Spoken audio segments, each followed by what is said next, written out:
प्यारे मित्रों, नमस्कार। कपिल ज्योतिष संस्थान में मैं आप सभी का एक बार फिर से स्वागत करता हूँ।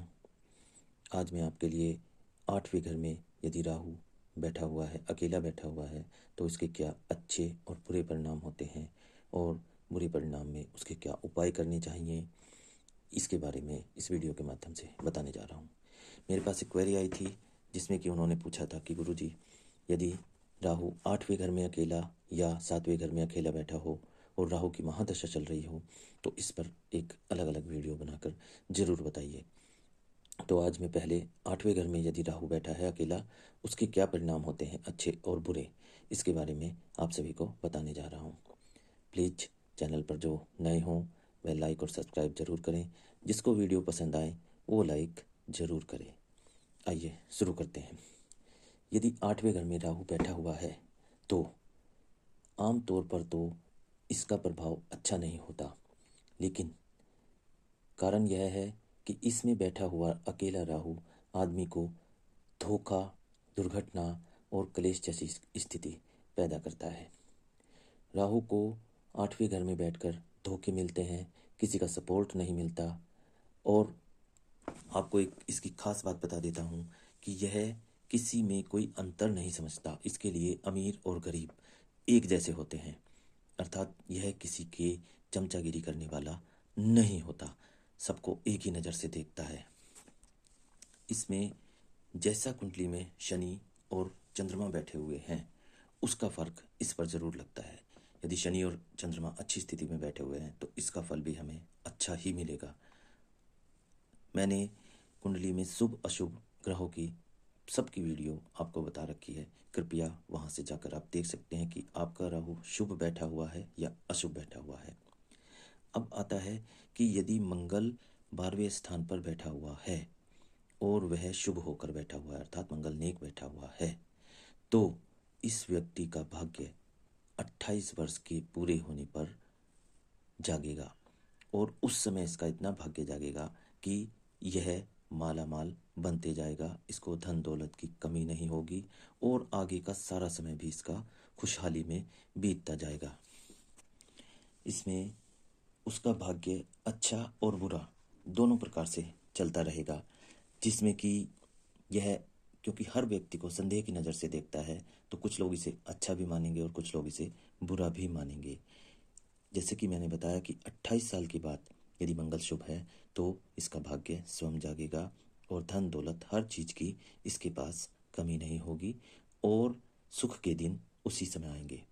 अब एक पॉइंट और मैं बता रहा हूँ कि यदि पहले घर में जो भी ग्रह बैठा हुआ है, जब भी वर्षफल में वह 8वें घर में आ गया तो इसका सोया हुआ नसीब उस समय भी जाग जाएगा और यह अपने घर में चाहे गरीब हो, चाहे तंगी में गुजर कर रहा हो, उसको रुपया पैसा धन दौलत के रास्ते अपने आप बनते चले जाएंगे यदि यह वर्षफल में आ गया तो राहु आम तौर पर 28वें वर्ष के बाद अच्छा फल देगा यदि 8वें घर का है, और यदि राहु मंदी हालत में बैठा हुआ है तो इसके बुरे प्रभाव भी होते हैं। यदि आपने किसी भी प्रकार से बेईमानी से पैसा कमाया, गलत काम से पैसा कमाया, तो यह आपकी जो अपनी संपत्ति है उसको भी 8 गुना कम कर देगा। अर्थात इसके बारे में मैं बताने चाहता हूँ कि यदि किसी भी वर्षफल में राहु 8वें स्थान पर आ गया और आपने किसी ऐसे इंसान को धोखा दे दिया जो कि शरीफ था, या आपने जानबूझकर उसको धोखा देकर उससे गलत तरीके से पैसे कमा लिए, तो ये मान के चलिए कि उसका आपको 8 गुना ज़्यादा दुख मिलेगा, 8 गुना ज़्यादा आपके ऊपर मुसीबतें आएंगी, 8 गुना ज़्यादा आपको उसका अगेंस्ट धन बर्बाद हो जाएगा। जैसे कि एक पागल हाथी होता है जो नहीं जानता कि उसके सामने कौन आया हुआ है, कौन उसके पैर के नीचे दब गया, किसको उसने सूंड से मार दिया। यह मंदा होने पर यानी कि खराब होने पर 8वें घर में इसके यही रिजल्ट बनते हैं कि यह अचानक दुर्घटना दे देता है, अचानक बीमारी दे देता है और अचानक ही आपको धन की हानि भी करेगा।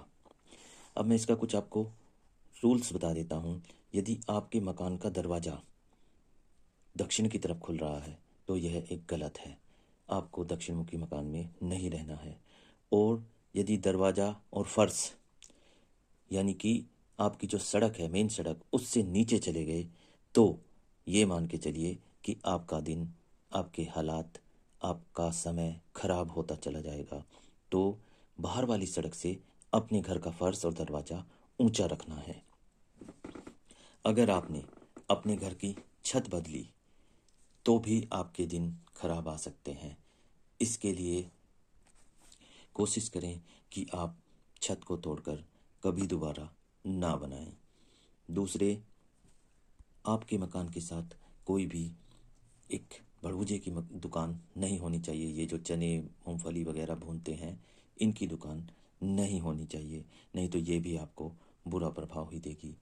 अब यदि आपकी शादी 21 साल की उम्र में हो गई तो यही राहु आपका शत्रु बन जाएगा और शत्रु की तरह ही यह काम करके आपको, शरीर को, आपके धन को, आपके मकान को हर तरीके से नुकसान पहुंचाएगा। कोशिश तो यह है कि इसमें 28 वर्ष के बाद ही शादी करनी चाहिए। और 21 साल की यदि शादी हो गई तो शुक्र को खराब कर देगा। बिजली विभाग में भी यदि आप नौकरी करते हैं तो सूर्य का अच्छा होना जरूरी है, नहीं तो यह वहाँ पर भी आपको दुर्घटनाग्रस्त कर सकता है। और यदि आप जंगल के विभाग में काम में कर रहे हैं और मंगल शुभ नहीं है तो आपको धोखा, आपकी जान को खतरा, ये सब कारण बने रहेंगे। यदि शनि, शुक्र, बुध यह खराब हैं और मंगल भी खराब है तो ये मान के चलिए कि आपके घर में अगर सोना भी रखा है तो वह भी आपको मिट्टी का प्रभाव कर देगा। अर्थात आपके घर की धन दौलत, धन ऐश्वर्य जो भी है वह कम होना शुरू हो जाएगा, वह खत्म होना शुरू हो जाएगा।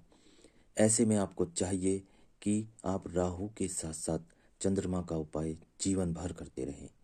इसी से आपके जीवन में शांति होगी, आपकी उन्नति होगी और आपके घर में भी सुख शांति और ऐश्वर्य की प्राप्ति होगी। लेकिन जैसे कि मैंने पहले भी बताया है कि घर की छत मत बदलना, भूल कर भी मत बदलना। देखिए, इसमें अगर आप झूठ बोलने वाले हुए, फरेब करने वाले हुए, गलत ढंग से पैसा कमाने वाले हुए, तो मैंने पहले भी बताया, दोबारा रिपीट कर रहा हूँ, इसको विशेष ध्यान रखना कि आपकी पुश्तैनी जायदाद भी जो भी होगी वह भी खत्म होती चली जाएगी। और यदि 21 साल से पहले शादी कर ली तो भी आपकी जमीन जायदाद, सुख सारे खत्म होते चले जाएंगे। आइए इसके आपको मैं 2-3 खास उपाय बता देता हूँ। 43 दिन लगातार 8 खोटे सिक्के, यानी कि जो चलते नहीं हैं, खोटे सिक्के 43 दिन लगातार आपको चलते हुए पानी में प्रवाह करने हैं। और उसी चलते हुए पानी में आप नारियल सिर से 7 बार उतार कर उसको भी जल प्रवाह करना है। और चांदी का एक चकोर टुकड़ा आपने अपनी जेब में रखना है।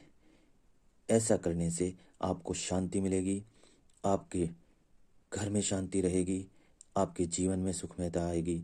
लेकिन आपको एक चीज़ फिर से रिपीट कर दूं, झूठ, फरेब, किसी को दुख पहुंचाना, झूठ बोलना, धोखा देना यदि आप करते हैं तो आपके जीवन में दुख ही दुख बढ़ते चले जाएंगे।